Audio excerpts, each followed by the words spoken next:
And welcome to the Lizzy Show. You see these people all the time without even realizing you see these people. Perhaps you are one of these people. They sacrifice their time, their energy, their independence, sometimes their finances, sometimes, and I don't suggest this, their own health. The caregiver. You are a caregiver.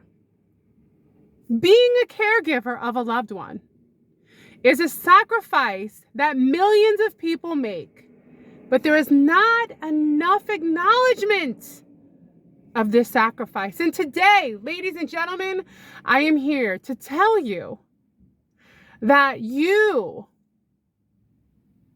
are appreciated, and I'm thankful that you give care to a loved one. You give care to your mother, to your father, to your children, to your grandparents, to a friend that you love.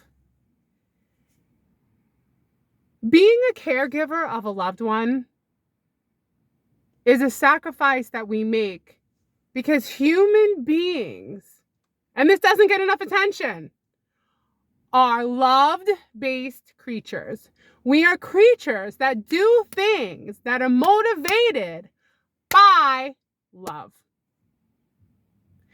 Because you and I care so much, these sacrifices aren't sacrifices. Yes, we give up time. We have to kind of reorganize our day and the way we do things for the person we love. But I ask you, isn't it what we are put here on earth to do?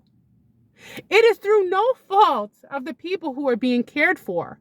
They don't want to be cared for. They're in a situation that is out of their control. They can't help the situation they are in. They have either been in an accident. They're either suffering from an ailment, a disease, something that has taken their freedom away. And you, the caregiver, are giving it back to them as much as you can because you care. Do you think that these people don't feel bad? They do feel bad. They want to do things for themselves. They want to feel independent. None of us, any of us, ever want to feel dependent on others taking care of us. Sometimes things get so bad that the person being taken care of suffers also. Suffers from feeling like they are a burden to you. My mother used to often say to me, Liz, I'm sorry. I feel like such a burden. Now, my friends, I'm going to be honest with you because I'm not fake and I'm not going to try to say things that aren't true. Yes, at times I did feel a little bit burdened.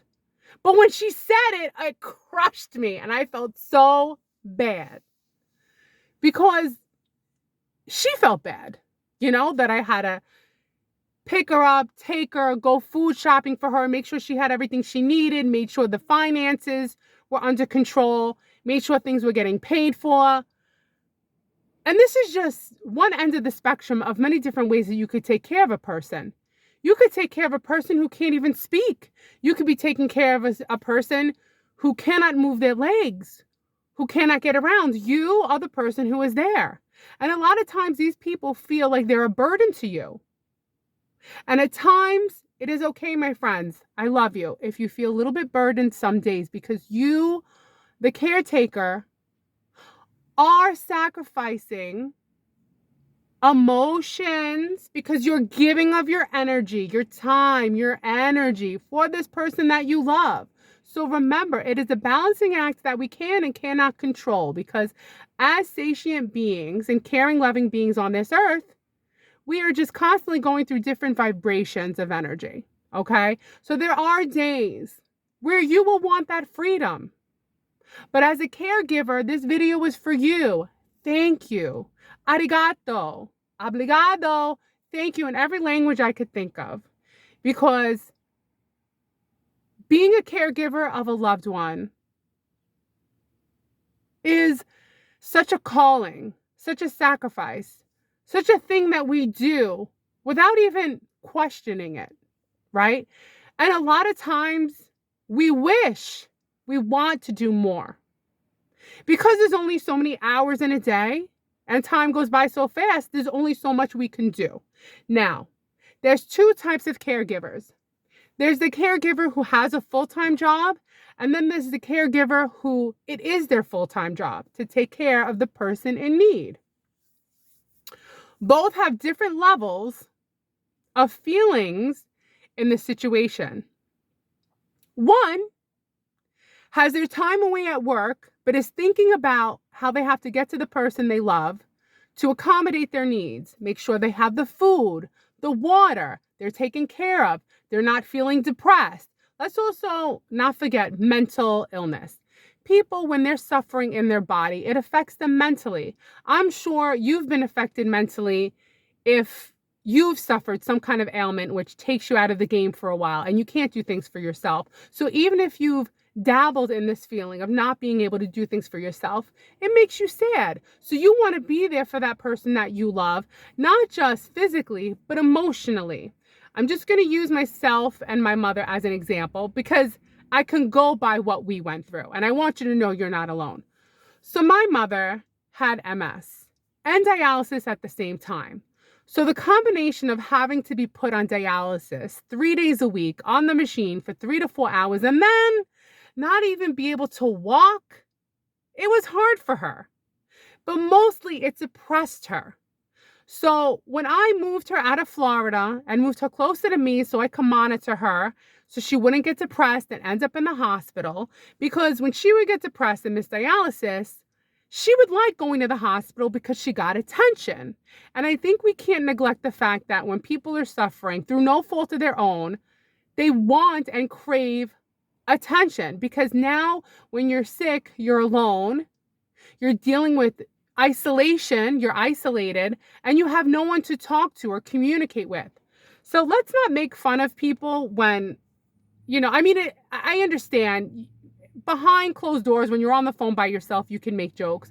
But when they talk too long to the bill collectors or they talk too long to the delivery guy because we all long for communication, talk, some kind of emotional connection, whether it be for 5 minutes or an hour, right? That's why when you're on the phone with a loved one and it's been a while, they can't stop talking. They crave, I get it. You've been talking all day. You work 5 days a week. Maybe you work, 12-hour shifts. You want your rest. They're in a different phase. They're in a different time. So you, as a caretaker of a loved one, you have to constantly bring yourself back to being empathetic and realizing that if you're in that situation, you're going to be longing for that same thing. So you have mental and physical, and a lot of times they come together because when you're physically not doing well, you mentally are not doing well. They both go together. So my mother, when she was sick and she depended on me, she was grateful she had me. And she told me she felt bad and she felt like I was a burden. And of course, she wasn't a burden. I enjoyed knowing I could be there for her and take care of her. And now I wish, you always wish I could have done more. I could have done more.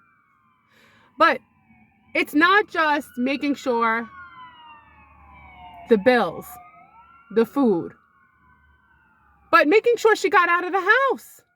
Because people, they're not dead in their bodies. They're alive. As long as you're conscious, I don't care. It's not like it's 70 or 80 years old. You're like, I'm done. I'm just going to sit here and stare at the wall. No.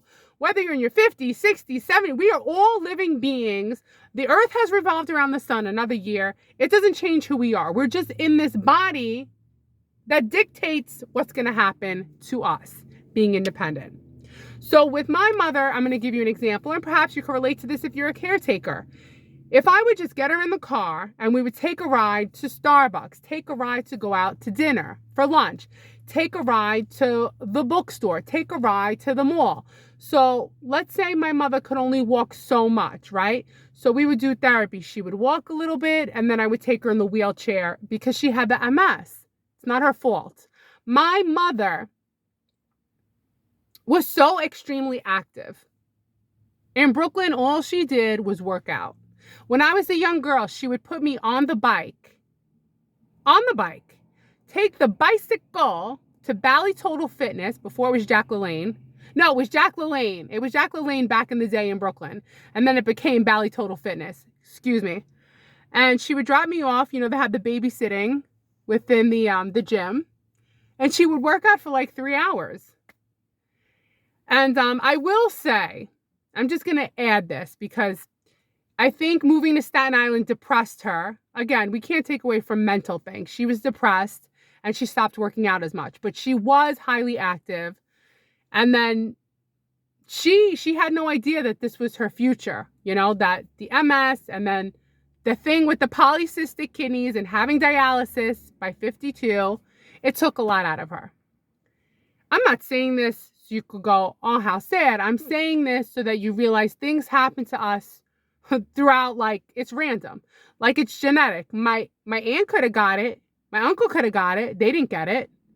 But yet my aunt always called my mother with her problems when my mother was like, well, that's great, Adele, but now I got to go to dialysis. So nobody's perfect. You know what I'm saying? Like my mother's here listening to my aunt complain about whatever. And meanwhile, she's the one who got the lucky draw of the polycystic kidneys because it's passed 50-50. If the mother has it, she'll pass it to her kids 50% of the time. So my mother was the lucky one to get it. So, I mean, it's just luck of the draw. You're born, you're alive, and you never know what might be passed on. So polycystic kidney disease is kind of a really weird disease because it's the development of cysts on your kidneys. And then it gets to a point that when you're in your early 50s, your kidneys are so filled with cysts that your kidneys can no longer filter your blood. And if you don't go to dialysis, which this machine cleans the blood for you, minimum of 3 days a week, that's it. You pass away. So where am I going with this? I'm just giving you the example of what I know, that it was hard for me to see her, you know, not be able to walk and get depressed. But it made me feel joy when I was able to do whatever I could for her. And I'm sure I'm projecting, I'm telling you, I'm sure you as a caregiver, I don't know what your situation is, but whatever you're doing as a caregiver, taking your loved one to the hospital for appointments, taking them to the dentist, taking them to go food shopping, taking them to the park so they could look out the window and see the deer, taking them on little mini vacations, taking them to the coffee shop, taking them to brunch, taking them for a nice little breakfast in a place that you and your mother, your father, your sister, your brother, your kids have never been before. I meet people who are older and they have their kids they're taking care of. There's nobody is, you know, out of the ring for this. Like all of us as human beings will deal with the situation where it feels like we're alone, like no one else is going through it. We're all going through it. We are all sacrificing something for someone, but I'm telling you, that's why we're here. And you, when you're 90 years old, if you're in a situation where you're forgetting things and you don't know where you are and you're getting up 10 times a night to use the bathroom, you're going to want to know that you're not as funny anymore. You're not as good looking anymore. But guess what? Doesn't matter. Because someone loves you enough that that's all superficial nonsense that doesn't matter. What matters is love. They love you. They're there for you. They're there to take care of you. It's not about what you look like. You might not be the funny, entertaining person anymore. You want to know people love you so much, even if you can't say one word or do one thing, they're there for you. That's what it is when you are being the caretaker of someone you love. Again, you are the caretaker of someone you love. Without them, what are they going to do? They need you. And believe me, they don't want to need you. They're grateful for you. And a lot of times they feel bad because they want to be independent. Now that I'm telling you this, when you're out and about and you're at the grocery store and you see someone helping someone else, that's love. When you're at your favorite restaurant and you see someone coming in a wheelchair, do not be annoyed. Do not give a huff and a puff. They need to get out too. That could be you. Remember, we are all each other. It is all luck of the draw, how we are born. What, God forbid, happens to us. We are all living on our great fortune and our great luck to be here and be well enough to take care of someone you love. Think of it like this. It is a blessing. It is a gift. We are lucky to be able to take care of someone we love. Money means nothing. Time means nothing. Freedom means nothing. These are all illusions when it comes to the infinite service we give for the people we love. Because remember, love is the motivation for everything. How do you think they created dialysis machines? That's new. 100 years ago, if your kidneys weren't working, you were dead. That's one thing we can say. There's no conspiracy theory about that. We could talk about 2/3 of medication are recalled by the FDA after 3 years, but not the dialysis. That cleans your blood for sure. Okay? Thank you. Bravo. Whoever invented dialysis, thank you. Keep me here, right? Kidneys. Whoever knew? Maybe you didn't know how important kidneys are.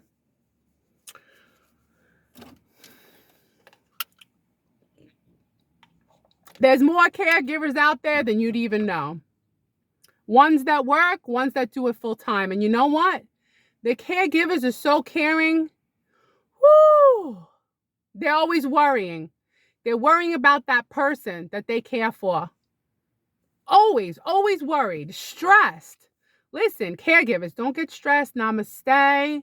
You have to do, I'm going to leave it here. As much as you're doing so much for the person you love, remember to take care of yourself as well.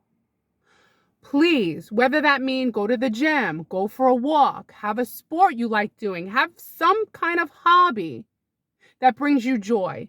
Because remember, you're giving so much of your energy and your vibrations to this person you love, and that's wonderful. But you also have to rebuild and rejuvenate your vibrations too, okay? So remember, as amazing as it is, that you are the caretakers of your loved ones. Take care of yourself too. Whatever it is that you have to do. Thank you for watching, and I will see you tomorrow. Bye.